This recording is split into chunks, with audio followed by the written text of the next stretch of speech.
ఇవాళ క్రిస్మస్ పండుగ అయ్యేసరికి ప్రభువు బిడ్డలంతా ప్రార్థనా మందిరాలు చేరుకొని యేసునామాన్ని తలుసుకొని క్రీస్తు దేవుణ్ణి కొలుసుకున్రు తలుసుకున్రు. తెలంగాణలో ఉన్న మెదక్ల యేసు ప్రభు పెద్ద చర్చి ఉన్నది కదా, ఆడ మబ్బుల సందే మంచిగా ప్రార్థనలు చేసుకుంటా క్రిస్టియన్లంతా పండుగ చేసుకురట. మనం కూడా మెదక్ దాకా పోయి చూద్దాం పారి. తమ సహోదరులను సహోదరులను క్షమించి మనస్ఫూర్తైన పశ్చాత్తాపముతోను నిజమైన విశ్వాసంతోను తన వైపున వారందరికీ పాపములను క్షమించునని తన గొప్ప కనికరల మాట ఇచ్చున్నాడు.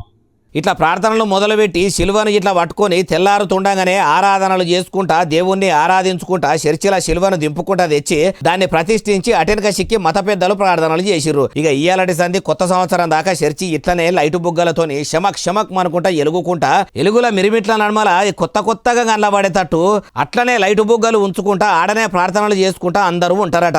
ఏడాది కోపారి వచ్చే పండుగ కాబట్టి ఎక్కడెక్కడోళ్ళు మెదకు చర్చికి చేరుకొని యేసుదేవుని నామస్మరణలా మునిగిపోతారట. లైటు బుగ్గల కాంతుల నడుమ అట్లా చర్చి ఎలిగిపోతుంటే మస్తు మంచిగా అనిపిస్తున్నది కదా అంటున్నారు ఈ వీడియో చూస్తున్నోళ్ళు.